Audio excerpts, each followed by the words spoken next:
Hard work, work. There you go. Forward. Hard work, hard work. Hard work, hard work. Hard work, work. There you go. Forward. Hard work, hard work. Hard work, hard work. Hard work, work. There you go. Forward. Hard work, hard work. Hard work. Fall in. Hey, what's good? What's good, everybody? What's going on? It's me, your host. You know what it is, Trey, the commish, coming to you live in effect. Is this thing on? Hey, a lot has been going on since the last time we talked, in which now, of course, has been taking the NFL, NBA, NCAA by storm. Plenty has gone on. We got the brackets that was put out for the men's and women. So we got the 1, 2, 3, and 4 top number one seeds in each of those tournaments. Of course, we got now another number one starting quarterback in a certain city. And then, of course, we're getting closer and closer to the end of the NBA season. We got number one and number two, or potentially a 1A and 1B in highlights last night with catching bodies. And then, of course, in two different types of arenas, we got a number one champion in what was the first NBA's Puerto Rico Classic. So we got a number one team after that tournament. And then, of course, if y'all tuned in last on Friday, my man Anthony Bartley was on here, owner, coach of the Cedar Rapids River Kings, in which he's on here talking real greasy, real disrespectful about the teams in his league. Well, I ain't gonna say real greasy and disrespectful, but he did mention and say some things in which he made a guarantee. And so far, he's backed it up. I don't know if y'all wouldn't and caught or took a look at anything. I know I wouldn't check to look at the stats or the final score, in which the River Kings ran through the opposition 84-18 or 14. I'm sorry, I don't want to get 4 additional points. And in addition to that, they was up. As he said, his defense was going to do a thing, and for the most part, it definitely did. I know it did. They did allow 12 points in the second half, as they was only allowed 2 points in the first half. So it's crazy, whole crazy. But they did exactly what he said they was going to do. They did exactly that. Now on to the next. Maybe you got to start paying more attention to those River Kings. So crazy. But in any case, like I was just talking about, when you this NFL thing, right? So over the course of the weekend, on Friday to be exact, what we did not know is a couple of things that's happened. First and foremost, as we didn't know, after I think 9 seasons, Aaron Donald, 3-time Defensive Player of the Year for the Los Angeles Rams, decided to hang it up, called it quits, and retire from the game of football. So of course, when you look at that, you wonder, is it going to be effective? I mean, is it going to really pose an issue, or is it the next man up mentality, where it should be the next man's up mentality? But you got to take into consideration, no difference how I was stating and talking about how Drake Greenlaw wasn't able to be replaced during the San Francisco 49ers Super Bowl game. That's no different from Aaron Donald. This man is a 3-time Defensive Player of the Year, which means that's a tremendous and huge feat. It's going to be hard to replace him going forward. So of course, now the Los Angeles Rams have to deal with what they have to deal with in looking for a potential replacement. Of course, there's going to be a little money more left over. They're going to get some type of compensation in reference to it. But how do you replace a 3-time Defensive Player of the Year in your defense? Not to mention after the fact. Like, I'm not sure if they already knew he was going to retire, or if he had in his mind frame he was going to retire, to where they could take that in consideration during the free agency period.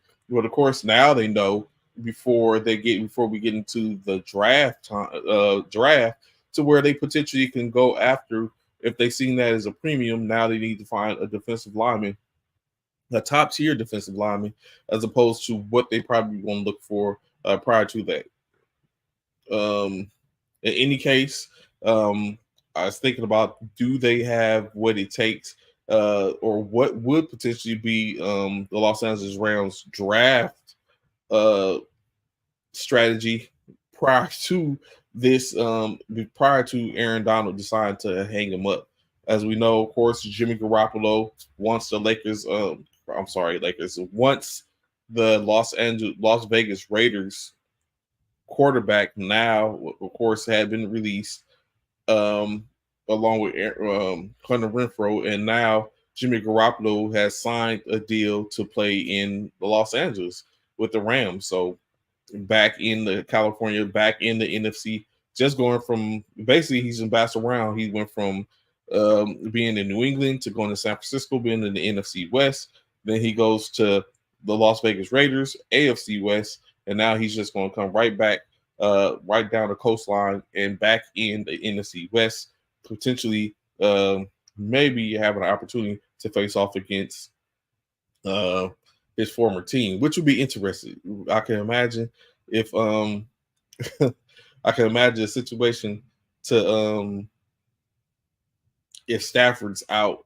and now you have a Brock Purdy, Jimmy Garoppolo situation going on. I'm there for it though. Hopefully the team remembers his the intricacies and what he does and what he doesn't do, and we'll be able to take care of that. And I ain't gonna say embarrassed, but I mean, I guess when I look at it, I wouldn't mind having Jimmy Garoppolo back in the fold, especially now that the 49ers has picked up Joshua Dobbs uh, on a 1-year deal as the backup. Of course, you know, Dobbs had made some headlines and waves through the NFL last year, as he was coined as the starter as a stopgap to help the organization, the Arizona Cardinals, while Kyle Murray was still recovering from his injury. Joshua Dobbs didn't do too well, didn't fare too well. They end up losing uh, a great amount of games, but he really made some headway where he was traded mid-season once Kyler Murray came back, traded mid-season to the Minnesota Vikings as a emergency quarterback, in which he was there only 4 or 5 days, hadn't taken a rep with the offense or anything, as the quarterback, their backup quarterback, the third string quarterback for the Minnesota Vikings in Hall, was injured, and during that injury, that basically put Dobbs into the light, in which he basically ran off 3 games. I think 3 game victories, or correction, 2 game victories before he was brought back down to earth, and was able to take in which he was taken out of the final game, which was a 3-0 win over the Las Vegas Raiders. But he was taken out, benched in the fourth quarter, and after that, we didn't see him no more. So now we have a situation to where Joshua Dobbs will have an opportunity potentially to play in San Francisco if Brock Purdy happens to go out. Hopefully, doing due diligence in San Francisco is got their eye on a couple of other quarterbacks to bring into the system in case. Although they already have Jonathan Allen as a backup as well. Brock Purdy's the starter. Now Joshua Dobbs potentially to be backing up for the comeback, which was Sam Darnold, who left San Francisco to sign a deal to go potentially be the starter in Minnesota, the aforementioned Minnesota. As we know, Kirk Cousins, that's how the chairs go. As Kirk Cousins has moved on from Minnesota, now he is the starter in Atlanta, and the same, so on and so forth. Right.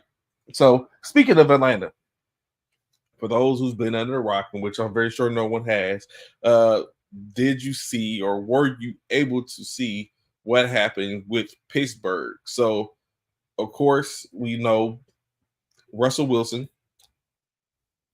former Seattle and Denver Bronco quarterback, left Denver, or was forced out of Denver, but not to mention he left with $39.1 million, right?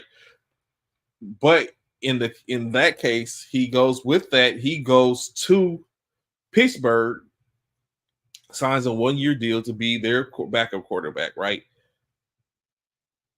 So check this out. He goes to Pittsburgh to be their backup quarterback. To be their quarterback, or what was understood to the former starting quarterback, just 2 years removed from being a first round pick by the Pittsburgh Steelers.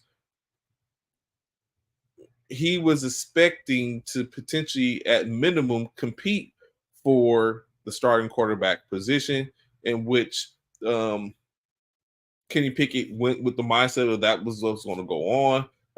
But unfortunately, that's not the case. What ended up happening is Russell Wilson comes in for I think just a little over $1 million, because he's being paid by Denver. So it's more on a year in which he's just going to compete, right? Comes in. When he gets there, Kenny Pickett, under the understanding that he's under the presumption that he's going to be able to compete for the starting quarterback versus Russell Wilson, has ended up being told that Russell Wilson is going to be the starter most likely, and that he's going to get the majority of the first team reps. Of course, with that being said, Kenny Pickett feels like there's no reason for him to be in Pittsburgh, and requests a trade under the presumption that he's not, saying this is grimy. Like, y'all sit up and bring him in and tell me that I want to get an opportunity to compete, and then y'all switch it and say that you're not going to get an opportunity to compete, that you're going to potentially be the backup, and he's going to get the majority of the first team reps. Crazy, right? So continue to fast forward. Kenny Pickett, of course, like I said, requests the trade, and in unlikely fashion, next thing you know, Justin Fields, the former starting quarterback for the Chicago Bears, is traded to Pittsburgh. Really, Donovan, that's what we on. Pittsburgh versus 49 Super Bowl. So now Russell Wilson is going to potentially, or most likely, be backed up by Justin Fields, and Kenny Pickett is going to go to back up Jalen Hurts, just going across the state, as he went to University of Pitt, was drafted by the Pittsburgh Steelers, and now will be backing up Jalen Hurts in Philadelphia. So it's crazy. State's basically still staying home and staying put. But now, when you look at it, what is the mindset in Pittsburgh? Now you have Russell Wilson. Now you have Justin Fields. And I know a lot of people, as we've talked to plenty of times before, as we looked at broke down and tried to get a temperature or a beat on what's going on in Pittsburgh in general, or what was going on with Justin Fields in general, because a lot of people said that he probably wouldn't. A lot of people were stating that they understand what was the huge hoopla about Justin Fields, that he wasn't a quarterback, or at least he wasn't a starting quarterback. Like, why is there so much to be said about Justin Fields? Now, when you look at it, what is to be said about Justin Fields? What exactly is going to go on with Justin Fields at this point? Is Justin Fields going to be able to sit behind Russell Wilson, who was a 3-time Super Bowl quarterback, two-time Super Bowl quarterback, winning it once? Will he be able to sit behind him and learn and pull something, glean something from sitting behind Russell Wilson? And then, of course, on the opposite side of it, now what we just knew, as I stated even last week myself, that I felt like that Pittsburgh was basically, not Pittsburgh, I'm sorry, Chicago was basically building. You know what? I'm going to have to get my man Mike on one morning. I'm going to have to hit up Mike probably next week and sit up and see, having him come on and speak on the affairs of Chicago as he's the Chicago kid. So I might have to pull up Mike and we'll have to have a conversation. But in case now with that being said, I wonder what is going on in Chicago as well. Now the expectancy is that they're going to draft who they've always thought Caleb Williams first round, as they have built a more of an offense potentially, which is messed up. I guess we could think about it, or maybe it just be like that sometimes. Maybe they thought Justin Fields just wasn't it, and there was no reason to do anything differently at the time. I mean, not that it wasn't a reason to, but of course it became now that they have this new. It's crazy. Like, so think about it. I guess it makes sense. Put it in the perspective of you've bought a new house, right? Or even you're moving from one apartment to another apartment. But the other apartment which you're moving to is a luxury type apartment, right? And you have the ability to bring in some new things, spruce it up a little bit. You have once you start to look at the mindset of what you're about to do to potentially upgrade your search situation, you look to do things in that same space. So you might go ahead and get rid of that old furniture in which you have and bring in some new furniture. You might, decide to put away the old dishes and purchase a set of new dishes. It's a bunch of things in which potentially you would do. So I guess when they was starting to make the move, being that fortunately being able to say they have the number one overall pick with a quarterback rich draft, of course, they look at if we're going to go top, we're going to bring in some stuff to complement this new space in that we're about to be in. And obviously, that's what they did with reference to with Justin Fields. They decided to bring in something new, bring in some new things. Darnell Mooney is out, that which now they have have Keenan Allen, brung in DeAndre Swift. So it's a whole lot going there to unpackage at the end state. And so now Chicago's looking different, as we know. Atlanta's looking different. Now Pittsburgh is looking different. Philadelphia's looking different. It's just a whole bunch of there's a lot of teams that are looking different, but we're talking about an aspect of teams are looking different to where it's probably going to be some competitions going on, and we haven't even got to next month's draft yet. So that's going to take a front and center as we look at that. And speaking about the draft, as additionally, when you look at it, is always conversations about, hell, is Caleb Williams the clear-cut first round draft pick at this point? Let's take into consider what do we have in us. I know people have talked about Drake May, but I think there has been a little bit of slightness and disrespect in that space, right? Why do we say that? For the most part, we take in consideration that Drake May was, had built his resume and had been knocking on the door and making noise for at least the last 2 years. But additionally, we have omitted the last Heisman Trophy winner in NCAA football, and that's Daniels. Jayden Daniels has been omitted. We're not going to act like this man didn't just win a Heisman Trophy. We talk about Caleb Williams, who won a Heisman Trophy not 1 but 2 years ago, and Jayden Daniels wins a Heisman Trophy last year. And he's not even given the opportunity to say that he is an elite type quarterback, or he should even be making noise of why he is the number one quarterback. Like Caleb Williams is 2 years removed from the Heisman Trophy. The first in the second year, he put up good numbers, but it clearly showed that he wasn't going to be able to do anything by himself in USC. He started making, I think the wheels came off during the Notre Dame game in which Caleb was being flustered. I think it was 4 or 5 or 6 turnovers, not all by him but they just got ran through. Honestly, it was a shellacking, and that I think began the beginning of the end. Now, prior to that, actually, it was falling off before that because Caleb Williams was able to win some games by having shootouts But it was just one of those things where obviously he wasn't going to be able to continue to have shootout game after game after game after game and be continue to win.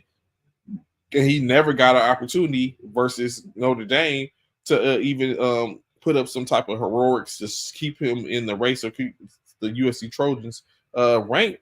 And it just all went awry from there. So of course, when you take a look at that, it's no saying, but I'm just saying what I'm saying right now is don't omit or let's not forget about Jaden Daniels as he is the Heisman Trophy winner for from last year, which stated he was one of the best, if not the best, individual player in the league from a standpoint of their peers. That's disrespectful. So let's put some respect on that man's name. Of course, like I said, draft coming up. We're going to be able to look and see. Who knows? There might be some more trades enacted during this time frame to take a look at it. But that's some of the hotness in NFL for the most part. Even though I have left out a couple of things. So first and foremost, shout out to New Orleans Saints. They picked up, of course,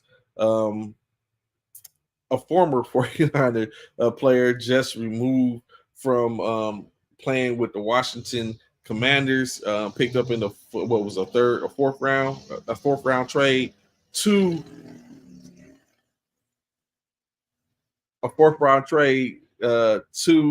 the Commanders to bring him in. Of course, that's Chase Young, former defensive end, who was able to sign a 1-year, $13 million deal to go and provide his services to the New Orleans Saints for this upcoming football year.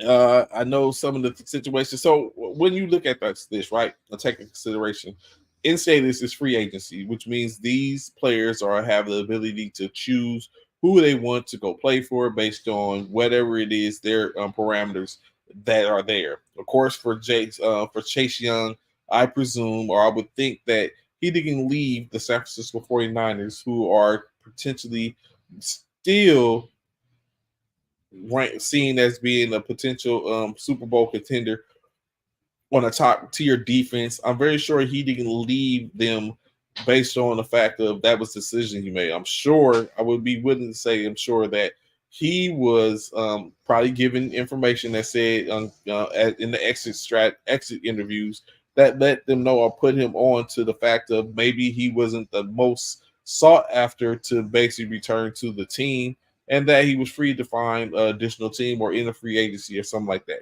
in their terms. So not to mention or not to sit up and pull from him, he was all right in saying in this time, the 7 or 9 games in which he played with San Francisco. 2.5 sacks, I think 9 tackles, in like 14, almost 20 QB hurries. Isn't shabby, saying on that, like which it could have been something we could have been expounded on. But of course, it was always said that he did take plays off. His motor seemed to be in question, and he just wasn't that much of a high end. Now, giving a little more, especially when you look at the fact that Eric Armstead was gone, there was probably something more to be unpackaged there. But I guess when you look at it, he just wasn't, I ain't gonna say he just wasn't worth. It was a lot more to be stated and said in state, because San Francisco already had to restructure a few contracts in order to make room to have cap space, right? They restructured Hargrave's contract. They restructured Warner's contract. They restructured Juice's contract. They were trying to restructure Armstead's contract, in which he was like, I'm not having it. And he decided, they decided to part ways and releasing him. And of course, we know he's now in Jacksonville. So it's just one of those things that how it works out that way for the most part. And definitely, I guess it wasn't enough of a premium for the San Francisco 49ers to bring in money like that to try to sign a tier maybe a top, I ain't gonna say top tier, maybe a second tier defensive end, still young, only 25 years old. So with it could have built an instant. I think he could have built in the seat in the system to where he would have been pretty effective and might have sit up and expounded on and built on the numbers and worked his way up, been that gap, filled the gap of players. So it is what it is. San Francisco. We'll continue to try to build with what they got. Still have Klein Farrell, Hargraves, Bosa. So they just got to find more on the opposite end. Draft coming up, so they're going to be able to find some pieces. Continuing with the Cincinnati 49ers, they will be one pick less as they were docked a couple of things or penalized due to a payroll error in which they reported an erroneous number as far as it goes with compensation for players. Now, of course, this compensation did not impose anything in reference to their cap space, but it was an error. It was reported in 2022 in any case in which forced them to be penalized, in which they have lost a 5th round pick. So now they will still have a 5th round pick in 2025. And then to be dropped 4 spots in the draft from 131 to 134 in the 5th round, I believe it is, or something like that, for the erroneous error. So, of course, it is what it is.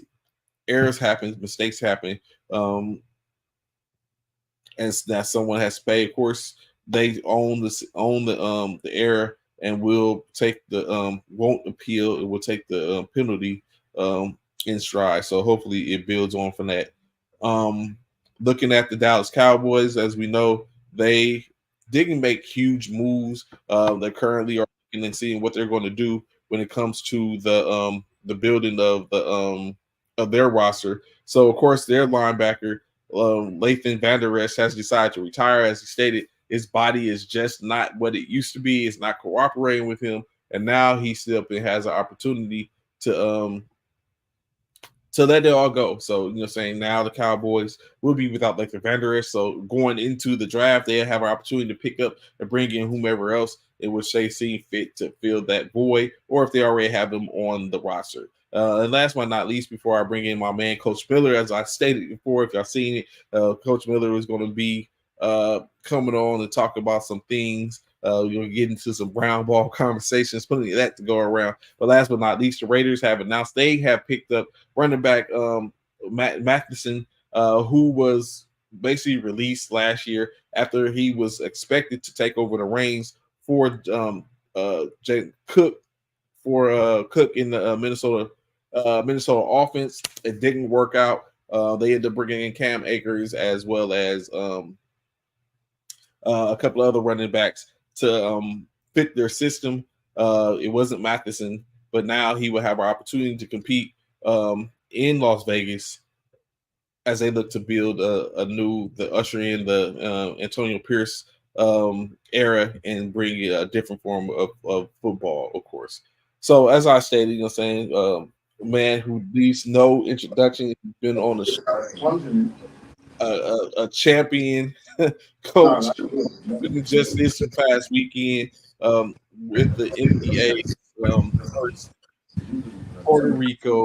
NBA Puerto Rico Classic, as CMB goes down there and handle business. What's up, Coach? How you doing? Good, man. How you been? I'm good, man. Everything's copacetic. So, how long was you? Did y'all get the chance to enjoy? Puerto Rico before everyone take care of business. What was it? Was it business first, then you had fun, or a little fun before business? I'm still here. Actually, I'm still here in Puerto Rico right now. Okay. So we the way the schedule was set up was pretty nice. We played 2 games Friday, and then we won our pool. So we didn't play again till like 7:00 Saturday night. So the guys got to come, have a good time, go out Friday night, have an all-day Saturday. Then took care of that game, and then I'm pretty sure a lot of them went out Friday and Saturday night both, and then came back Sunday morning for the championship. So So how many teams were down there in the classic, played in the classic this past weekend?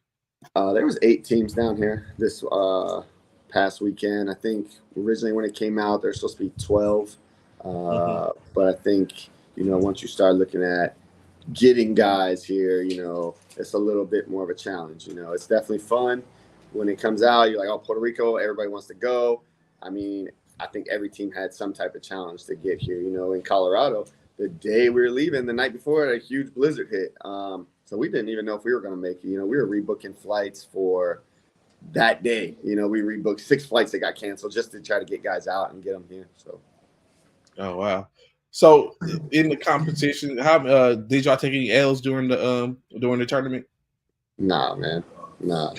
He had to start. Come on, Trey, stop playing with me, fam. Like, what we doing? We had, the first game of the tournament, we played San Diego. And, San Diego's team's real scrappy, man. We've played them, played them down in Orlando last year. I've seen them play a few times, and they don't quit, man. So they just keep coming. They were shorthanded. They only had 6 guys. So they kept coming, and we were playing basically outside here. It was on a concrete court, painted, covered, but it was a different atmosphere, and like I tell my team, just anytime you go in a tournament, man, I don't care where you're at, just win the first game. It don't matter how it looked. It don't matter if it's ugly. Just win the first game, and then from there we kind of hit our groove and went on and handled business. So, what was that atmosphere like? Like you just said, in which I seen the court, some of the live streams and stuff like that, or even on Argyle's when I seen his highlight when he got the breakaway dunk, and everyone's like same business as usual. Besides like the courts, like you talked about, what was the atmosphere like in general? Because y'all played at a college, was it? Was it a college or university? Yeah, so we played there, and then we played over at another school. So the first day, both our games were at the university, where we're at the other school. So, for me, the way I grew up playing basketball, man, was at a park, outside. I don't necessarily think that, some guys may have been like, oh, it's not inside a gym, it's not on hardwood. I don't care about that, man. I think, you came to Puerto Rico. We came to Puerto Rico to play a basketball tournament, and this is how they play basketball in Puerto Rico. So, as a basketball player, if you just want to hoop, I don't care where you go, you're going to find somewhere to hoop. So I thought it was definitely a different atmosphere. During our second game against West Texas, they basically had the school kids out there. And so some of them picked West Texas, some of them picked CMB. I mean, it started raining at one point, so it was a metal roof, and then the kids were yelling and cheering. And so it was probably one of the loudest games, with the weather and the kids. And at one point there was a CMB chant going on. There was, anytime there was a dunk or anything happened, I mean, the kids were into it, man. So it was super cool. After the game, they were taking pictures with our players, getting them to sign their shoes. So I just think as a atmosphere-wise, it was pretty cool to see that and to be able to participate in that game. That was probably one of the coolest games I think I've seen played or coached in, honestly, just because of it was a lot different atmosphere, man, for sure. So were y'all able to engage in the culture in Puerto Rico? I know usually the NBA puts together some goals with the forward thinking to make some things happen. Was there any cultural things in which y'all took part of, whether it was planned or y'all just decided, we're gonna go out here and take in this in the state? Yeah, I think, obviously the kids coming to the game was a cool thing. They were high-fiving and cheering. And then, outside of it, we went down to like Old San Juan. We went and tried some of the local stuff. Definitely a lot to see and do here. It was spring break at the time. I think it's still spring break right now for some people. So the guys got out to get and do a lot of things, especially leaving Colorado where, there was like 18 inches of snow. So to come down here, it was 85 degrees. It was a quick trip for some of them. Some of them were able to stay a little longer. Some had to get back, but it was cool to get out of Colorado and even out of the state part, and just be somewhere different, where they've never played. I don't even, some guys never even probably been on a flight like that across the water that far, and so it was cool. Obviously, our main focus was to come here and, win the tournament, but we also wanted them to be able to enjoy it and have fun and, get out and see some things while we were here. So take us through the championship game. Who did y'all end up playing? Fort Moore. Fort Moore, okay, Aces team. So how did that all unfold? Was it an easy? I mean, of course, you're gonna say, was it an easy trip to the championship, or was there some obstacles getting there? And then, of course, the game in itself. Like I said, San Diego was a good first game. Kind of wake us up. I think we were up at one point pretty big in that game. And they clawed back into it, and it was a game that we made a little harder than we needed to. But again, it's first game, so just win and move on. And then second game we had West Texas in the winter side of our pool, and that game, I think matchup wise, we match up really well with them, and so we switched everything, and I think that kind of threw them out of their offensive rhythm, and so that game ended up getting out of hand pretty early. I mean, they kept fighting. I think right now we're just too much, for them matchup wise. And then we played Tinker in the kind of the semifinals. Give them all the credit in the world. They had 6 guys. They came back we were their third game on Saturday. And so they had no legs. Tinker's a little bit older of a team, and with only 6 guys, I mean, they had some good wins here, but we just, that game was over real early. And then, so Fort Moore, they're scrappy, athletic. They got a really good point guard. I see Blackman. He killed us last year in the finals, right before the finals game. He kind of same thing this game, but the refs were calling it real tight. So it's kind of like if you were going downhill to the rim, they were calling it. Most of the game though, we were able to stay right around 7 to 10 point lead. Then kind of in the fourth, we kind of caught fire a little bit, hit a couple threes in a row, and kind of pushed it up to 15 points, and they kept fighting. They're if you don't box them out, they're going to get to the rim. They're going to get putbacks. They're going to keep pushing. They're going to put their press on. And same thing for them. They had 3 games on Saturdays just to get to that point. So I don't think their press wasn't as effective because they didn't really have the legs to keep that press up. So that was a good game. I know they're out east. They're one of the top teams out there. So it was a good gauge for us just to kind of see where we were. Free throws, they shot pretty poor from the free throw line. We shot pretty poor from the free throw line. I think we shot, we must have missed 17 to 20 free throws that game, And so, and they probably, I don't know how many they missed. I didn't see the book, but so we ended up winning that one by 15. But, if we shoot free throws better, it could have been more. If they shoot free throws, it could have been a game, if we keep shooting poorly and they shoot. So a lot of things go into it, man. That court was there was some dead spots. It was like a sports court, and sometimes dribbling the ball, guys would hit a dead spot, maybe lose it, or it was super humid because everything was open around the tops of the gym. So, it was hot, it was humid, guys were sweating, ball was slick, so it was just a different type of atmosphere, but it was a good game. I'm sure, we'll see them again at some point.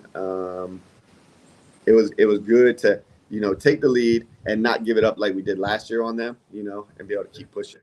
And so we'll just see when we get, back to the finals this year, I'm sure. I think they'll probably go to nationals. We'll be at nationals. And so we got a couple more times to see them as well. So it's funny that you say that, of course, speaking on that, coming back to the main thing and what you just spoke on, which is the next thing at the end of the month, nationals. Of course, CMB is currently, or have y'all solidified the y'all's regular season record, and we'll walk away with we have one more weekend, this coming weekend at home. We have 4 games. Right now, we're sitting at top of our conference, but I don't foresee that changing. We're playing some teams we've already played before, and we have a big game coming up with Cannon. They're going to come full strength. They're trying to kind of turn around their regular season record from missing some guys early on, and they're I don't know everybody's national situation. I know we received our invitation yesterday, so I know that we're going to be at nationals.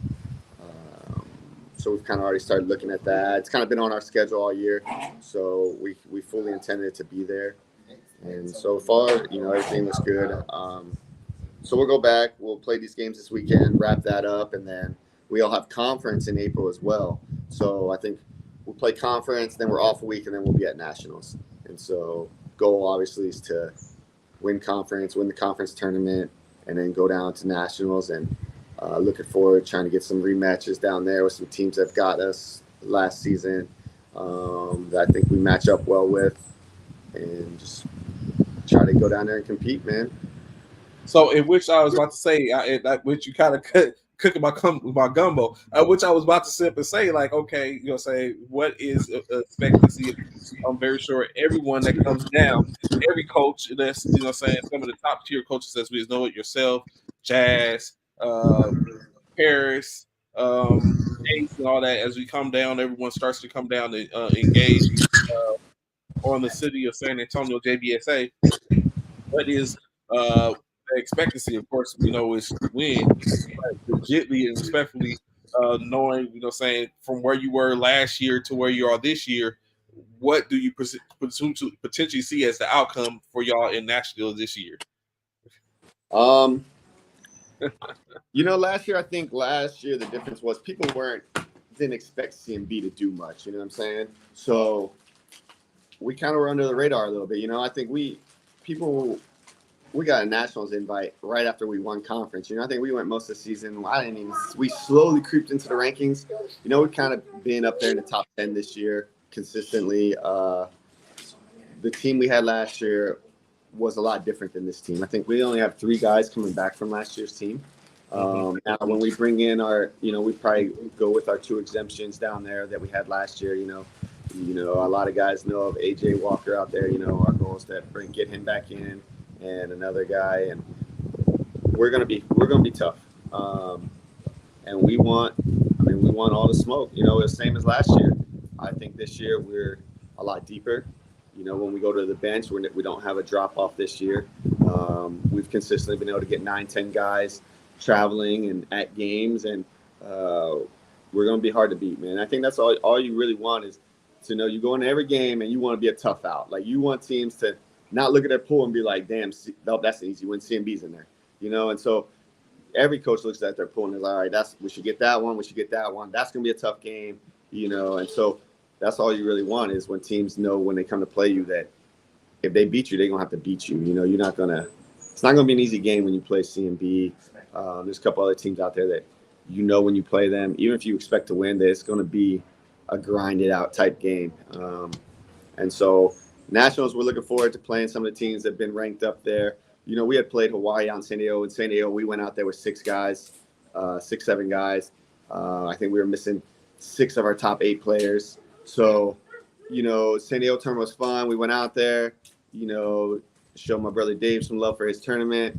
But we were pretty light out there. And so I think that's what, part of coming back to Puerto Rico was like, hey, let's get, our top players there, get our guys there and go out there and really show. If you watch some of the live streams, we did what we needed to do. We got some new faces that people, I had coaches met, who's this number? Who's that number? And I'm like, we got some new guys that guaranteed this coming year, they're going to be all Air Force guys, or they're going to go to all Army. And so the guys that hopefully, may not have been on some of the radars that are there now, and they really should have been. I just think that, in Colorado, we're in that fortunate situation where we have the academy, and so we got guys like Cam Vanderswag, Kyle Brown came out with us this weekend.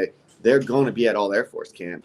And they're legitimately 2 starters on all Air Force, both, recruited to play at the academy. And so when you start looking at that and you add that with AJ and possibly Abe Kinrad and We got another guy in Colorado Springs that I think a lot of people have forgotten about, Mike Lyons. We still have, Lionel Simpson, who should have been Player of the Year last year. I got the ageless wonder and Mike Argyle that just keeps going. One day he's gonna retire, but not yet, And so we got a good group of young guys, man, coming up that are 21, 22 years old that are just kind of starting to get into military basketball, but they're going to be the next generation of players. And so we're going to be tough, man. So to go back a little bit, I like how you basically wrote off.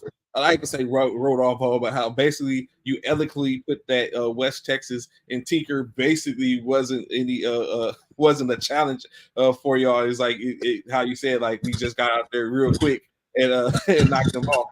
It brought it back when you was just talking about how for someone to look at the tournament and be like, okay, we got them. There's nothing really to worry about, which is wild when you look at this is supposed to be some of the top 16 best teams in military basketball at that particular time. Do you think, not to swear anything, but just was a thought, do you think at some point that teams get invited that probably shouldn't be there, or as you think, or of course we know the culture of how a team travels, who they bring when it come with for those exceptions, it could change the whole capacity, the whole look of the team. But do you think the top 16 will be there, or do you think it's something a little different? I mean, obviously I don't know who all got invites yet. Correct. Yes. But what I do know is, I look at the rankings like everybody else. I look at them, that I agree with them, I don't agree with them, on some things. I watched Miramar. Miramar went out there, they won the biggest tournament. They lost I was at the game, they lost on a last second buzzer beater tip in that was, you probably run that play over 50 times and he makes that shot too, maybe, and then I watched them blow out a Hawaii Elite team, a very good Hawaii Elite team. Now, I was skeptical of Hawaii Elite because I hadn't seen them since 2 seasons ago when we, and they wasn't really all Hawaii players. Correct. But they're a very good team, and I think people, because they didn't see them, I saw them out in San Diego, we played them.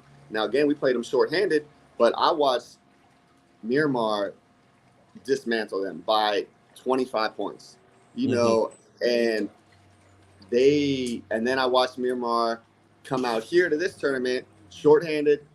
Nate, the coach, was playing in one game. They beat a very good Fort Moore team. They beat another East Tennessee. They ended up eventually losing to Fort Moore again. But again, they had 6 guys, and I watched them they've been up and down. I watched them go from 6 in the ranking down to 20. And I'm like, teams like that, when they are at full strength, they're going to be very hard to beat.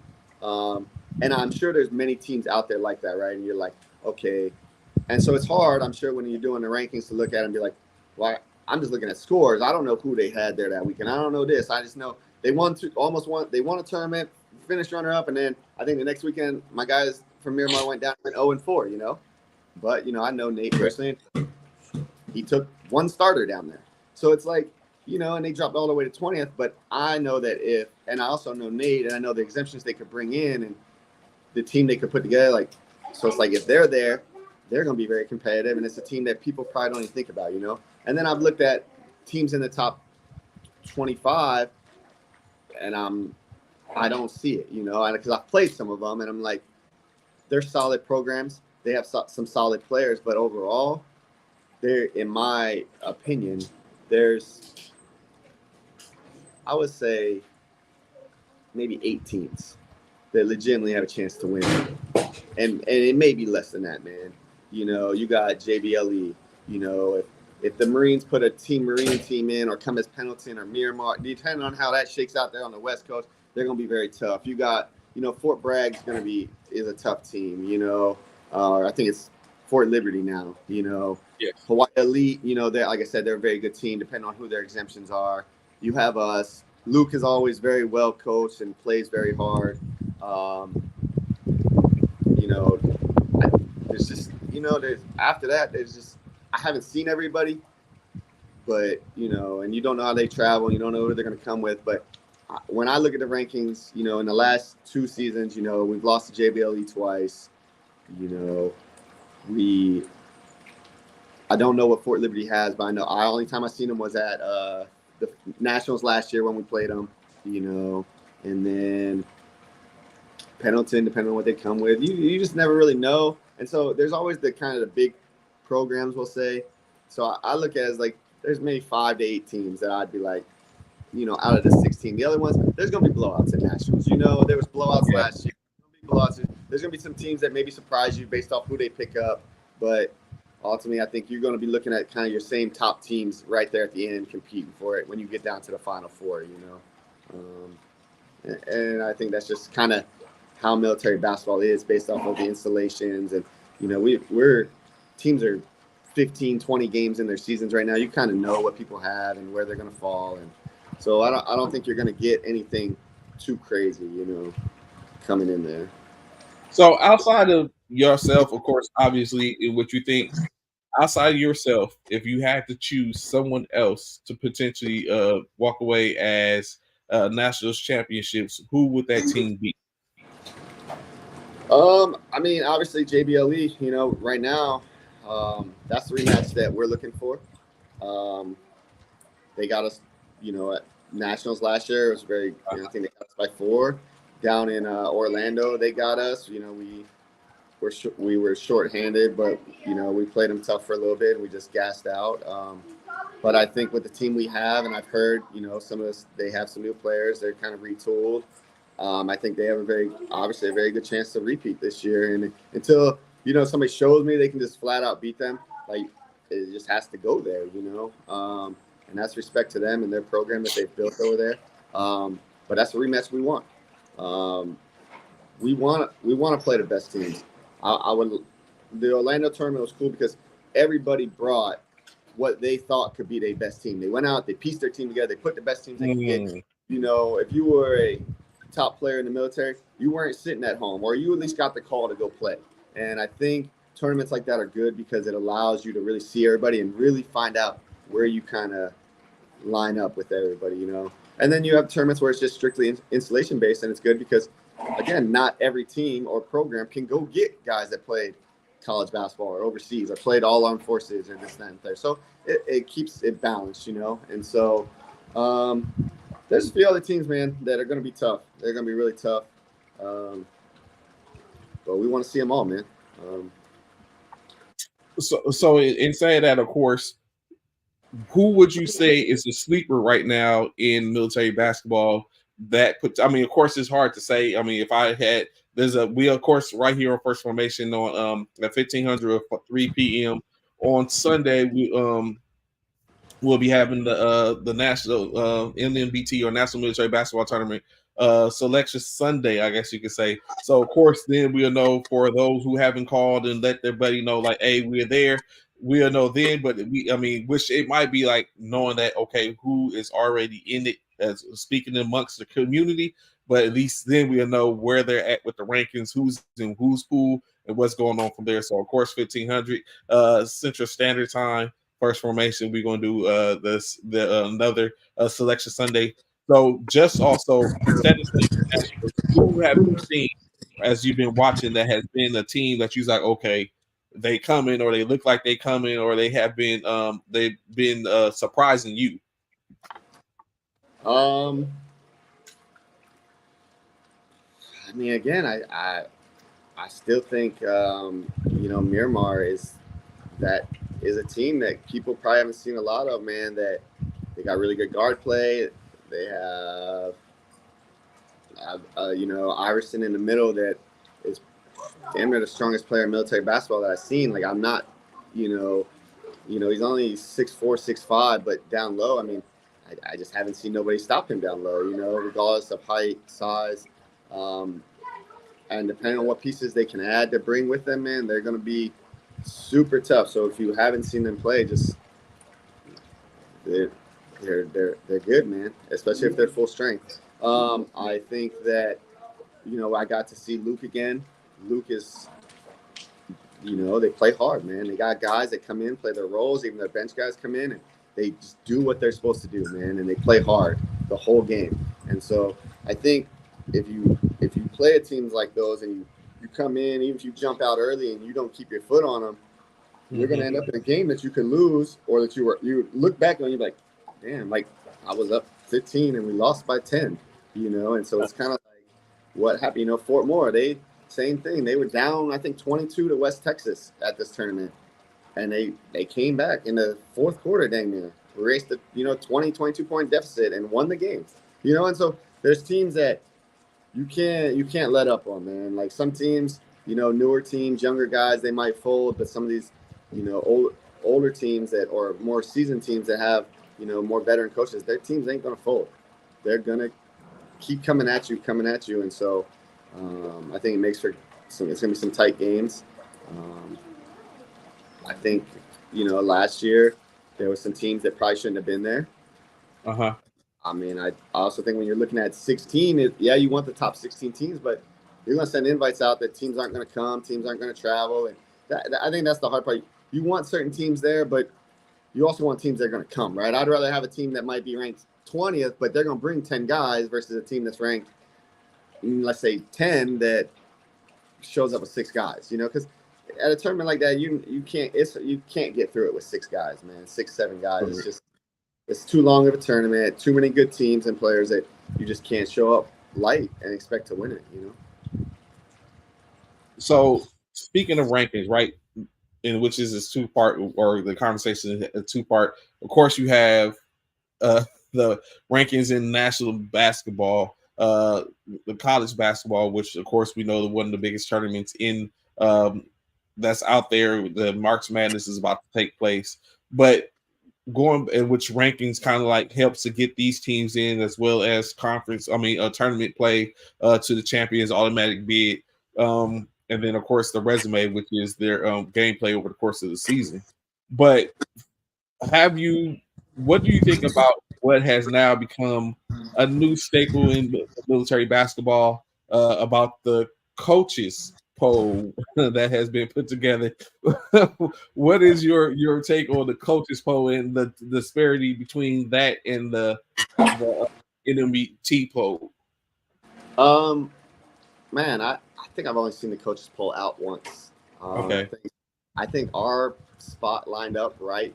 I think you said, I think CMB was sitting at 6, 7 in both of them at the time. I think with the coaches poll, you have a lot more exposure to different teams and kind of guys looking like, hey, y'all need to look at this team and you need to look at this team.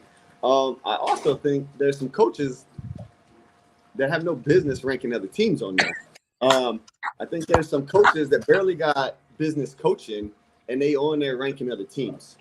Okay. But but from what I understand, everybody needs somebody to do some admin work for them. So everybody needs somebody to total the rankings and average it out for them, So you're going to end up with that. If I got a guy that's willing to do all my, my admin work and total my votes and whatever, we'll let some people stay in, but at the end of the day, I think you got some really good people on there looking at the talent, and I still think it's hard, to look at teams and say, hey, this team's better than this and this team's that better. I think at the end of the day, you got to roll the ball out and play, man. Would it be great to see a lot more different teams? Yeah, for sure. In the Central, we played most of the teams, but, there's Fort Cavazos is back. Fort Hood, Fort Cavazos. We didn't get to see them this year. I know they have a program down there, and but I haven't seen them, Yeah. JBSA has a program, and I haven't seen them this year. There's some teams out there that I would love to see during the regular season a lot more. And some of that comes down to we didn't travel to as many tournaments this year. Some of it comes down to our conference schedule. We stayed pretty in Colorado for the most part this year. And we've seen some of the same teams. So I would like to have seen some other teams. So it'd be very hard if I was to even rank it. My thing is I go off of I've heard JBLE. I saw them win the Capital Classic. I've seen Miramar win a tournament. I've seen Pendleton win a tournament. I've seen some teams at tournaments that I've went to. I've seen, some of the posts. But at the end of the day, you have to play who's in front of you. And regardless of what anybody ranks anybody, it doesn't matter, man. I tell my team all the time. you can play a team 10 times, man, and you might be the better team and win, but you just never know which game in that 10 that they're going to get you. Any team can get any team, any game if you don't come to play.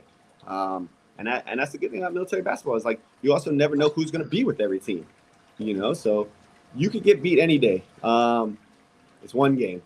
And so, we look at it like, teams go, oh, I beat CMB this weekend, or I beat JBLE, and you know what? I say, congratulations, man. Like the fact that you consider it that big of an accomplishment to beat CMB or to beat JBLE or to beat at Fort Cavazos or beat Pendleton, that means that these programs are doing something right.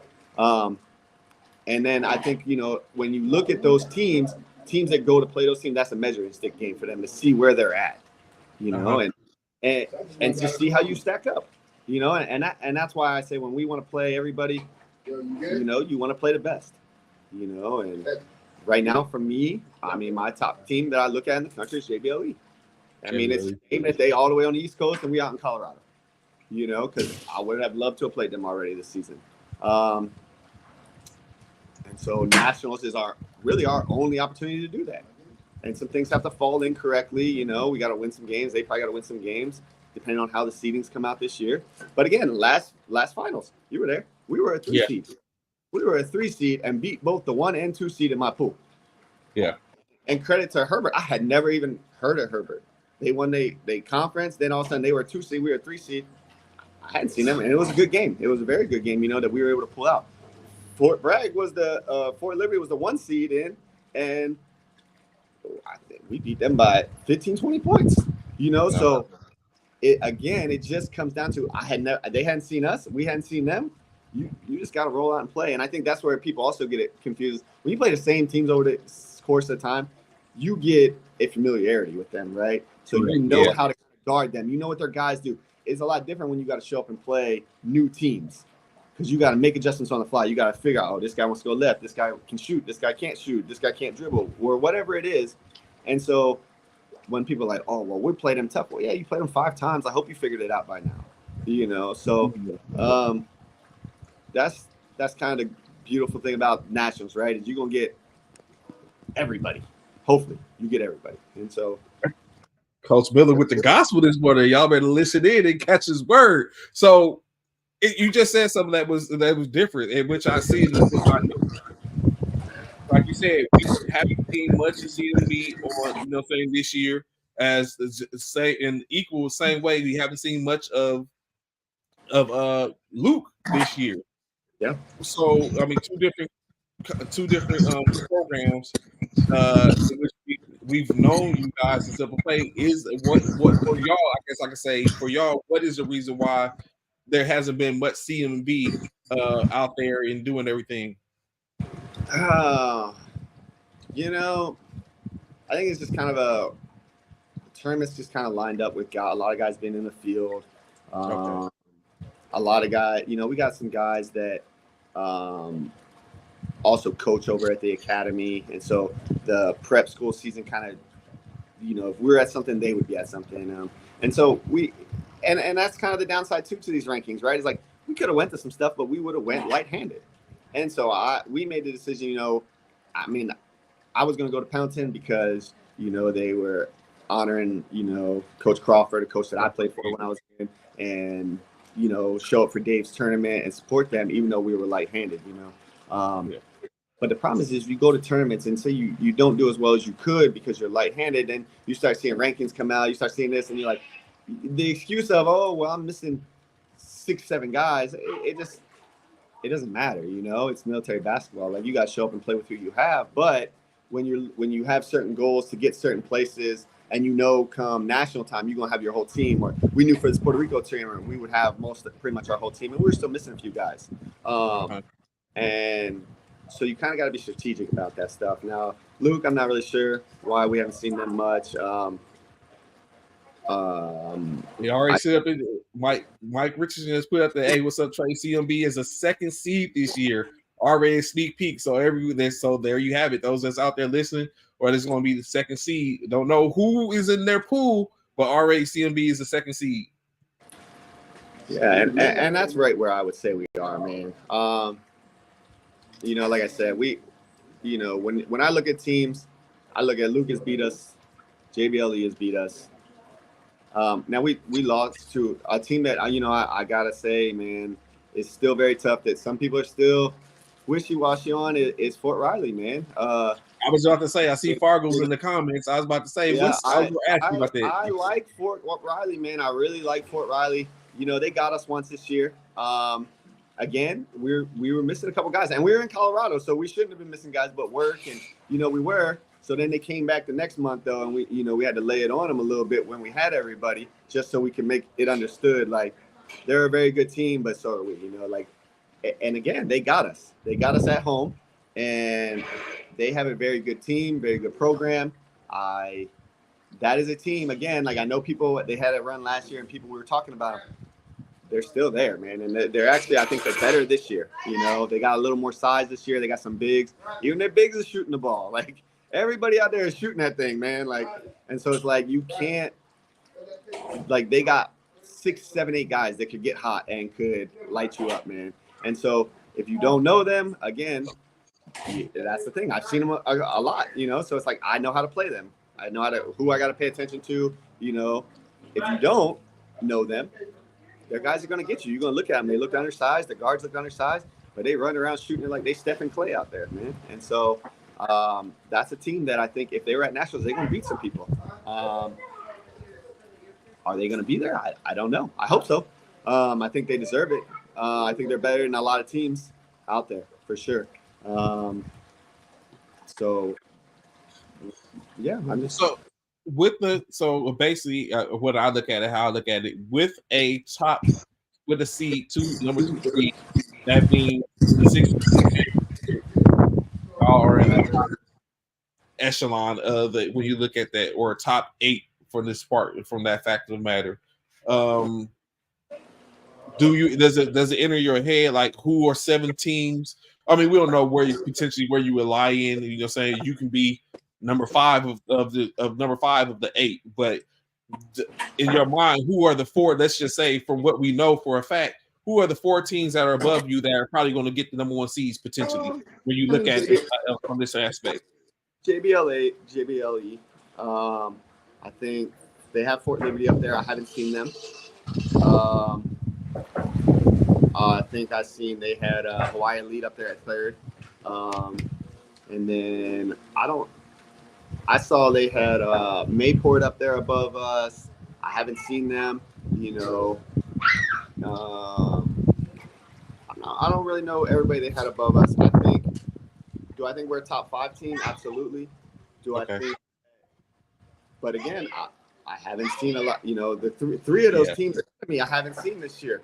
But at the same time, they haven't seen us, right? So, like, I don't know Mayport. I don't know what Fort Liberty has. I have an idea of JBLE, and I think we're on the level with JBLE. So if you're giving JBLE a 1 seed when we're fully stacked, which we're coming fully stacked with 2 exemptions, that at this moment we on a collision course in my mind with JBLE. Okay. Hawaii Elite, very good team. Depending on who they pick up, but we owe them one. The last time we played them, I had to go out and play. I mean, come on, man. And I don't even play that often anymore, man. And I was giving them the business. You know what I'm saying? So it was a little too late. So I know that if I come full strength, I think we get them. So full strength, I don't think they're a higher ranking than us. I think they're a very good team. No confusion there, but I don't think full strength they can get us. With 6 guys, 7 guys, and myself playing, they got us by like 12. So, it'll be a good rematch. And I know people are going to hear it. And I'm not disrespecting no programs. I think there's a lot of good teams out there this year. I just think that because we didn't go to a lot of tournaments this year, teams aren't really realizing everything that we have there. I named some names earlier for y'all, and y'all should probably go Google them. Every one of them got highlight tapes out there. Every one of them has played high-level basketball, whether it's D1 basketball overseas, the G League. There's some of y'all young cats better go Google and find out. Some of the older guys know them, or some of the older guys got to go Google some of these young guys, I guess, at this point. But I think if you really dig into our roster, you'll see that we're pretty stacked, man. So as you said, dig into a roster. Let's go into the other part of your season, being that in NBA. What is that looking like if you was to say right now? Is it some of the same stuff like you just said earlier? Some of these teams in which you're going to see in nationals or potentially you can see in nationals, you don't get to see in the NBA. So as of course, it's a different aspect. What do you think are the chances, realistic chances for CMB in the NBA? I mean, in the NBA, man, we're the way I'm looking at it right now, we're probably one of the top 4 teams that have a realistic chance to win it. Okay. You know, most of the teams that I've seen, I just don't think they match up well with us. You know, basketball is a lot of matchups, and there's not a lot of teams that I think can match up with us. I think Fort Cavasso is kind of an unknown for me down there. I know some of their players. I know some of what they have. You know, they were supposed to be out here in Puerto Rico, so I was really looking forward to that. You know, that was kind of going to be my first chance to see them this year. Unfortunately, they didn't make it. So I'm sure they'll be at Nationals, so we'll get to see them. But I know they have a program down there, man. They got a lot of all-Army players down there. They got some guys that can go, and it's going to be a fun game, man. I think that's really what we want, right? You want to play the best teams, and you want it to be a good game. I don't want to say I beat a JBLE and they come with 7 guys.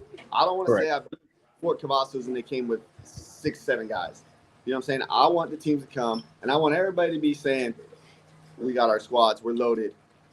Let's go. Let's tip it up. And if we lose, we win. At least, you know, that's when you're going to get your best games, man. And I think that's what, you know, military basketball needs. And I think that that's what everybody wants to see. And I think that's why you get so many of these rankings, because everybody are like, you can't – it's all speculation. Like, it's all speculation. Who is better than who, because we don't all see each other, you know? And Nationals is the one place where you can bring any team in. And, you know, and that's what Mike Richardson does. He brings the best 16 teams, and whether it's his opinion or anybody's, that can come, that are available to come, they come. And, oh, well, there's a guy sitting over here on his couch that ain't got a team. Well, come on, you can come play. And you can come play. And he just wants the best basketball players there. He wants all the law enforcement coaches to see the best players. And I think that's what the players want. I think if you talk to any player, they want the best competition. They want the best players there. They want to play against the best. Sometimes you end up on the right side of a 30-point blowout, and sometimes you end up on the wrong side of a 30-point blowout. It's happened to every basketball player. I don't care who you are. And so you just want to compete against the best. And I think that's what Nationals gives us an opportunity to do while still keeping the installation stuff, right? And so I think that's what most guys are looking forward to. And I think it's going to be a fun tournament. I think there'll be some sleeper teams probably that maybe guys don't know, or maybe they just got better recruiting, you know, and they get 2 exemptions in that just put them over the top and make them that much better of a team that they can't normally play with. And so that comes down to it too, is right. Like, you know, I want to bring my exemptions that have played for me before and played with me. You know, I'm bringing in guys that have played with my other guys, because it's hard when you bring in guys that don't know your system. They don't know your other players. They don't know where your other players like the ball, and your guys don't know how to play with them. It makes it really hard, man. And so that's part of it. And that's why a lot of coaches still choose to come down there with their pure rosters, you know. But we'll be pure for the most part, except for our 2 exemptions, which are going to be guys that have played with us before. So I feel, you know, it'll kind of be a seamless transition there, you know. And so that's interesting, because that was literally a question I was about to ask. Like, do you think it's most beneficial to bring in a player or to take on those exemptions, or even for the most part to go after bringing somebody which you play with, or you know saying who you know saying is a good player who's been cool that y'all played with, compared to a player that you probably more so need. Like, you might simply have your man who's a point, a 1 or a 2. That's not necessarily what you need, but you know they can go. But you're more so you need maybe a big man or a wing player. Like, but you said strictly that you look more to being able to bring in someone that's been in your system, that's played with you before, to make it more of a seamless transition, as opposed to someone that's going to probably mess up your chemistry, that's not going to play correctly, and now you find yourself trying to overcome some things on the court outside of your opposition. That's a great question. I think for me, I look at it this way: is military basketball. There is only a handful of big men that I can think of that I'm like, if he's on the court, it's kind of a problem, right? The rest of the men, they need to go back to the gym. If my guards can check you, or you can't check my guards, because ultimately I could throw. I feel like my team has probably some of the bigger guards in military basketball, and so. I got guards checking their bigs, but he's a guard. He got to come back. I'm going to make those coaches match up with me. Great. Okay. It's a battle of will, right? Like, I'm going to throw my 5 out there. You throw your 5 out there. If you got a big that you think is going to dominate, well, you got to show me first before I make changes. Because I think that my 5 guards that I could potentially throw out there, and we went to it a lot last year. We threw 5 guards out there, and they had to take their big out because he can't get up and down the floor, or he can't stay in front of nobody, or they're going to a zone, but he can't get to the corner. So there's so many things. There are some bigs. Hawaii, I don't know all their names. I know Hawaii's got some bigs that, their one big killed us out there. We didn't match up. But again, if I have my full squad, I got big guards that could have, I got a 6'5" guard that could have matched up with that. I got JBLE has a big that is, height wise and athleticism. I mean, he's tough. He blocked a lot of shots. He takes up a lot of space in there. You got, what was it? Oh, man, what was his name? I think he's deployed right now. He might be back. He was down at Campbell for a while, I think. Are you talking about Wooten? Yeah, Wooten, another big man in there. You got Haley, who's another big body that can, but some of those bigs can shoot too. So, like Haley can step out and shoot. He can post up. He stays engaged. So, if, he's a matchup problem, There's also, but other than that, there's not a ton of bigs. Harris is out in Pelton. He plays big. He can play big. They got Sweeney there. They got Iverson out at Miramar. But ultimately, most of those bigs, what they all have in common is they can step out and shoot for at least the mid-range, And so you don't see a lot of back-to-the-basket play like that in the military basketball. A lot of teams are, we play with shot clocks, and I hardly see shot clock violations, man. Shots are getting up, So it's not really a slow it down, grind it out game, man. Now, like, you got to be a big that can shoot the ball still, and move your feet and check somebody. So I think for me, I'm going to go with the guys that I've been with. And luckily one of them is, he's 6'6", 6'7", but he's an athletic big. And really, at college level, he's a 3. He's 3 or 4. He's not a 5, And so that's kind of where I think a lot of teams will look at. I don't see teams posting a big down there. There's a couple guys that they'll play through the post, but they still got guards that are coming down jacking threes, So I think teams will try to get what they need, but I think a lot of guys know who their exemptions are going to be, right? Where they play with them before, and they play with them all before. Like if for some reason a Colton Ray became available, everybody's going to try to get him. You know what I'm saying? Like, you got to take the talent over, sometimes. And good basketball players at that level, they gonna fit into a team, because they're just that good, especially at this level of military basketball. They played higher level basketball. So, if you bring a guy in that knows how to fit in and play and is a good player, I don't think you have that. And most of the guys that are going to pick up for exemptions, that's going to be the case.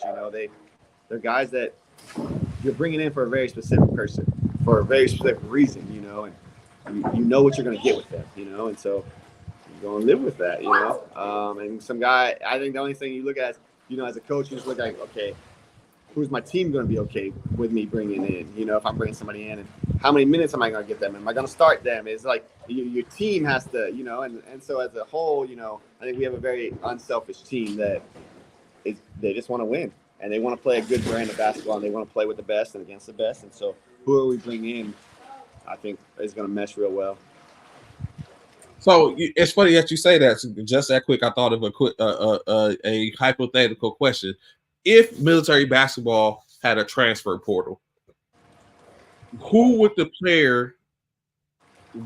the player which you would hope is in that transfer portal that you can go after?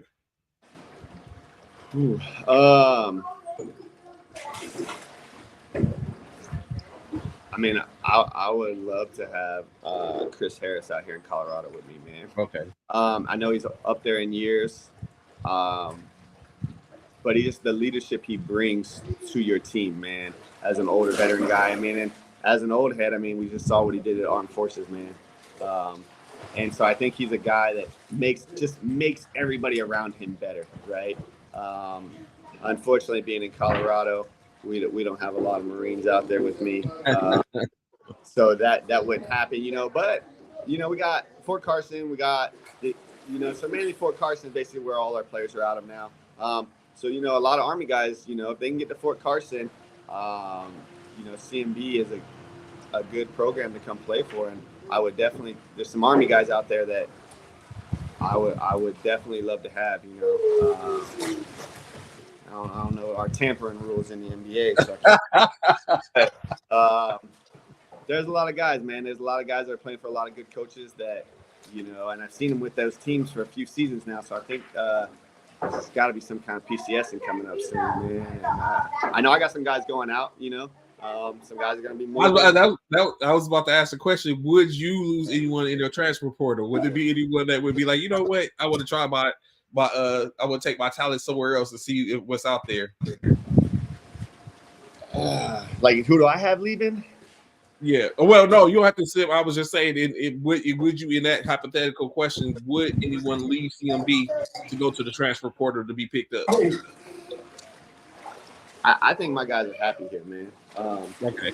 You know, my guys just came to Puerto Rico, you know, an all expense paid vacation and basketball tournament. So I don't think they want to go nowhere. I think guys are, you know, looking to come play with CMB and play for CMB. Unfortunately, you know, I got guys that are going to be leaving after this season. And that's the beauty of military basketball, man. Like, it's, you know, you're going to see them again down the road, and that's when you just start, you know, those games just mean a little bit more, man. And it's good to see guys go other places and be bigger part of teams. I got guys coming off my bench that would easily start other places. And they don't complain. They take that role. They're happy with it here, knowing that, you know, the MVP from this tournament was Shakari Chambers, came off my bench and still averaged 20-plus points a game. And he is that good offensively and as a player that he won MVP off the bench. When we have guys starting that played D1 basketball, played at higher levels. And this young man came out of high school to the Army, went to all-Army camp last year. You know, some things he needs to work on, but accepted his role, you know, to come off the bench and won MVP off the bench. There's no way anybody that saw him play this weekend wouldn't pick him up in a transfer portal. And he would probably be their featured player. And so that's kind of where you look at it as like, there's so many young guys and young talent in the military that it's like, you just don't know them all. And those people have not heard of him. But to be like, when I tell you, oh, he won MVP off the bench, probably scored 20, 25 points off the bench. I mean, in the championship game, you know, there was runs where Fort Moore made a run, and he single-handedly took over the game. And so, you know, part of that is maybe, you know, you can say, oh, well, he's playing around other great players, so the key on these. No, like, he is that good. And one of the biggest things I think was All Army made a huge mistake when they cut him last year. And I don't know how his camp went. I don't know a lot of that. But what I know is if he's willing to come off the bench, and what I saw in Armed Forces, he was an easy 15-20 ball off the bench for them as a bench guy. Now, they may have saw it differently, but I think next season they probably going to look at it a little differently when he goes back to camp. You know what? It's funny that you say that, right? I don't know if Ron is out there, Ron Bartley, Charlemagne, the Ron, if he's out there listening. But you know what? I got called to the carpet, Coach Ron. I got called to the carpet and stated that I I don't know if it was trying to be said that I, as an Army alumnus or Army guy, if I just omitted the fact, but I got called to the carpet and stated that I let Ron get away with not owning the conversation which he had after the performance of the Army in the all service tournament. And it was said that I did not bring Ron up. I didn't allow Ron. I didn't say anything about Ron and all that, the talk in which the Army got down there and got smacked up. And I was told that I was I basically felt like I was told I was biased to the situation and that I didn't bring Ron up and we didn't bring Ron to the carpet for that conversation. So, you know what I'm saying? And which I was like, oh, and it caught me off guard. I felt like someone smacked me for a second when they was like, oh, Trey, you didn't say anything either. You just let it go. I was like, oh, my fault. I'm sorry. So, you know what I'm saying? So, of course, that's out there now. But like you were saying, maybe they see things differently.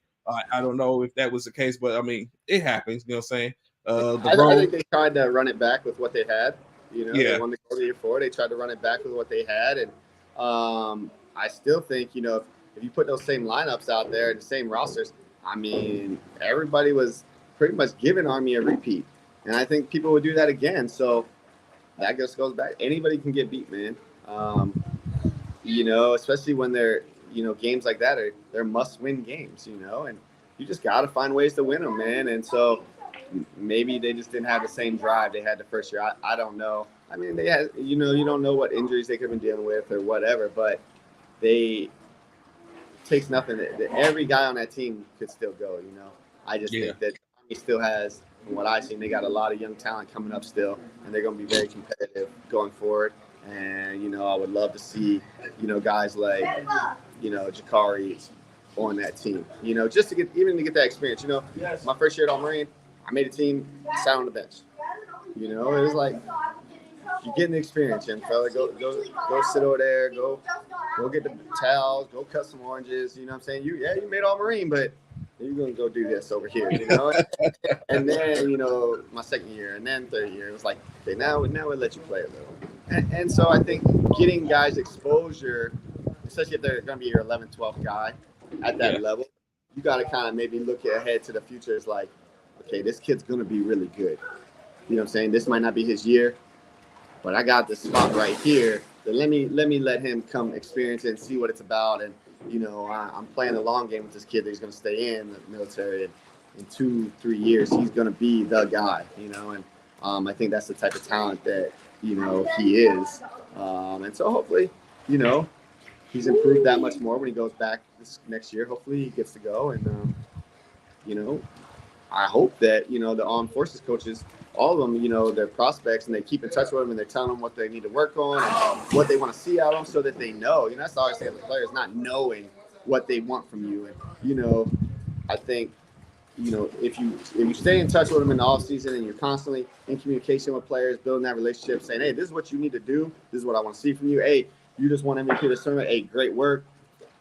Yeah, you want MVP, but you could have done this. Hey, defensively, you got blown by here, and we're looking at you for this. So I want to see you do this overall because Armed Forces, you get 3 weeks to evaluate guys. It's really a year-round thing where with the way film is and social media now, you can see these guys play all the time.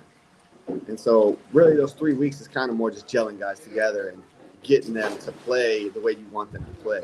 I think most coaches kind of have their core group that they know they're going to keep. You might get 1 or 2, 3 surprises, but for the most part, what your team is. Now I just got to get them to play the way I want so that when we get to the tournament, we can do what we need to do, So in of course, in grand fashion, we know that one of the biggest tournaments is coming up that we talked about before, March Madness with the college team. So we know in March Madness that UConn is a number 1 seeded team out in the, I think they're in the East. In the West, you have North Carolina. In the South, you have the University of Houston, and of course, in the Midwest, you have Purdue. In your thought, do any or do all 4 of those teams make it to the final game, the Final Four? I think I'm going with Purdue, man. But I don't think all 4. I don't think you're gonna see 2 1 seeds in the championship game, man. I think there's a lot of sleeper teams. I really like Tennessee, man. There's actually Dalton Connect, man. That kid is from Colorado. Played on my Lifetime team with me. Oh, really? Yeah, man. It's crazy what he's doing. And so that's good to see. But the team overall, I think March Madness is, like I said, it's one game. So you're gonna see some upsets. The odds of seeing 4 1 seeds make it even to the Final Four, it's just not likely, man. You're probably gonna have like a 4 or 5 seed in the championship game. You might not have no 1 seeds, but if I had to pick a team, I'm gonna go with Purdue right now, man. Purdue. Who do you think might be the first one to fall? If that's the case, if you don't think, who's the first one to fall? I honestly think it's gonna be Houston, man. Houston? Oh, I think it's gonna be Houston, man. I think they're really good, man. But and I think the good thing was they switched conferences and they played a lot more competitive games this year. But I also watched them not show up for some big games. So, it's all a guess, man. I could pull it out of a hat for you and get. But I go with Houston. You're going to be the first 1 seed to fall. And if I had to pick somebody to win it, I'm going with Purdue, man. Purdue winning it. That's crazy because of course, I think a lot of people think Houston will be the next first one to fall. As I watch and see all the shows, I watched a lot of the Lenardis and Jay Wills, Joe Bias and Billis and all them. And a lot of them, except for Billis, I think, but a lot of people think that UConn is going to run away with it and win yet again. I think Billis was the only one that chose someone differently. He, however, Billis had all 4 of the number 1 seeds going, and then he had UConn winning it all at the end of it. So what I'm saying, it's interesting is seeing it, talking about it. Like a lot of conversation has been talking about Tennessee, saying that they're going to be the hot 2 seed. Interesting enough, especially when we know that CMB is going to be a 2 seed, so it could be interesting. I don't know. We might see there might be something in the cards there. Looking at that. 2 seed, man. That's kind of where I figured we were going to sit this year, honestly. But again, like I said, you saw we were 3 seed last year, and so I don't. The rankings are what they are. The seeding is what they are. We're just gonna roll it out and play it, and hope that we come ready to play, man. And that's my job, is to get the guys ready to play, and that part, come, ready to handle business. That tournament and the finals and the conference tournaments, it's a lot different than this Puerto Rico tournament, right? Like, this tournament was a fun tournament. It was come here, have a good time. Guys were going at nah, man, we got curfew in effect when we down there. You know what I'm saying? We there on a business trip, and so you can't. It isn't. Oh, let's go out to the club and we're here for a specific reason this time. This is what teams have worked all season for. Some seasons that if you're not in the NBA, that's it. Nationals comes, your season done, man. That's what you've been working all season for, is nationals. If you're not in the NBA, Correct. In the NBA now, we got the finals after that, and then after that, it's the summer tournaments, man. There's some good summer tournaments, and those are fun tournaments, man. If you win them, great, but it's more like if they do the Orlando tournament again, or if there's another one that came out in Florida that the NBA is doing as an open tournament, and so those tournaments are fun tournaments, man. It's take the guys, take the family, kids, have a good time. But for us, our conference tournament, nationals, and the finals, those are business trips. And so that's, if you don't go there and show well, or you don't win it, or you don't, feel like you did everything you could to win it, then it starts looking like you wasted this season, man. And so, yeah. Speaking of business, what do you think, or would you say that now Anthony Edwards is standing on business in what he is doing in the NBA? Would you say that he is the next big thing in the NBA? Or do you think with John Morant being out, he has just taken advantage of the situation, and you look forward to that, especially with John Collins? The body that he caught yesterday on John Collins is probably going to be the dunk of the year, in which, we know his one play is all fanfare, but would you say that Anthony Edwards is probably next in the NBA? Yeah, I think definitely Anthony Edwards is next. I got a guy that works with me that he's been saying that all year, and I didn't want to jump on his bandwagon. But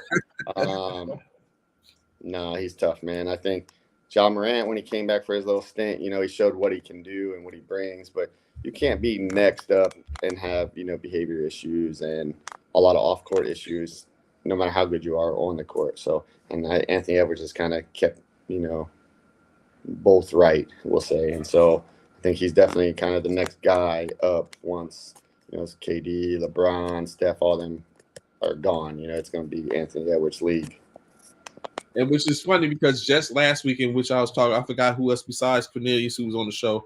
I forgot who else was on the show, in which we was just talking about, like, everyone wasn't willing to say Anthony Edwards was next. It was more thinking about Luka Doncic. But, I mean, Anthony is definitely, in my opinion, impeding on that and maybe pulling some of those away from Luka at this point. I mean, his play above the rim, of course, contributes to that, I'm sure.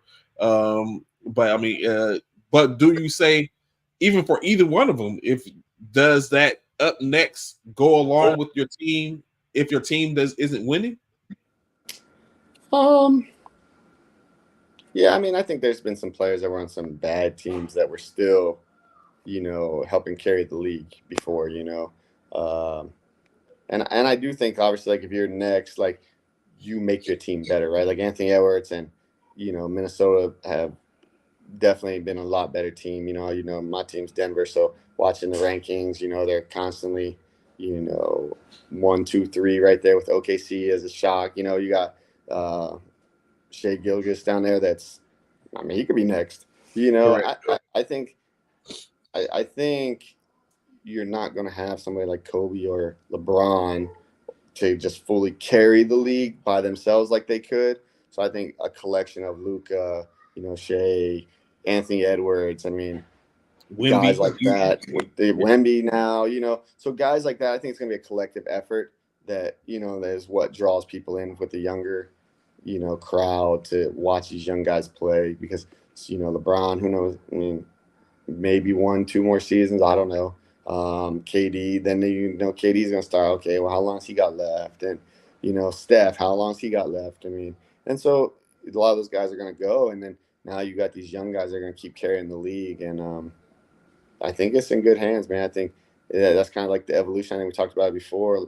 Probably the first time I came on, it was like, you had guys in the 80s and 90s and 2000s, and it's like kids in middle school and high school now are doing stuff that guys in the pros weren't even doing in those decades, and so the moves and the ability of guys coming up now are just so much different. The athleticism, how early they're into basketball. Like kids are playing basketball, 4 or 5 nights a week and tournaments on the weekends. And it's just, they're so like immersed in it that it's just second nature. Like, it's like they're being bred to go play high level basketball now. And so you're just going to start seeing the skill level and the ability of teams and players just keep getting better and better probably. And it's great, because, you would have never thought this is where basketball would be or what guys are doing now. Even in the 2000s, they weren't doing, and so, and then the size at what they're doing it, Wembanyama is 7'4", doing stuff that 6'3" guards, 6'4" guards were doing. And so I think that's just going to be the keep progressing and what you're going to see going forward. So, of course, you just said Denver's your top team. Of course, they're coming off an NBA championship last year. Do you still see Denver coming out the West or even winning the championship, or do you think it may stop short of just coming out the West, especially with OKC, Minnesota ahead of them? Would Denver still be your pick to come away victorious this year? Yeah. I think Denver's got a good chance to repeat this year, man. I went to when they played Boston in Denver, and Boston's really good. That'd be a good finals.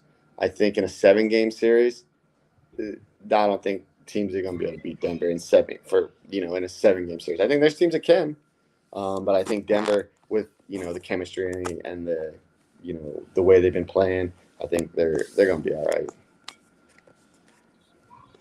So, of course, Coach, I greatly appreciate you coming on this morning. I know you're still there in Puerto Rico, so I want to make sure that you get to continue to enjoy the rest of this fun trip. You know what I'm saying? Business was taken care of. Now it's time to go back and finish relaxing your hair. When do you get back to Colorado? Wednesday night. So Wednesday. Okay. and right All back right. to some games over the weekend and finish up the regular season. So Okay. So definitely appreciate y'all. As y'all know, y'all heard it here first. CMB is the number 2 seed going into the tournament. That's coming up. Of course, we don't know who is going to be joining him, but y'all will be able to find out here on Sunday, the 24th at 1500 hours. Of course, 3 p.m. for those non-military minded Central Standard Time. So you'll be able to check out and see how they're ranked, who is in the tournament. Of course, the conversations will start from there. Maybe even talk about some snubs. I'm very sure the committee, if they're on, they'll be able to tell us why someone got snubbed or how they got snubbed, and more. So, saying greatly appreciate Coach Alex Miller from CMB. Always a great conversation and talk when you got them on. So who's next? Well, I guess we'll sit up and talk about it. Coach, any last words before you get up out of here? no, just looking forward to seeing the rest of the field, man. And then if y'all want to see it, just go ahead and put JBLE and CMB 1-2 in our pool, man. Let's just get out the way early. So. I'm very sure there's a few that have something to say about that. So until next time, y'all know what it is. It's me, your boy, Trey the Commish. I got Coach Miller and CMB. They making a push. Will we see CMB in Philadelphia? Is that what it is? The championship finals in Philadelphia? Yep, we'll be there. He said it. Write it down, book it. We up out of here. Peace. Enjoy y'all's day.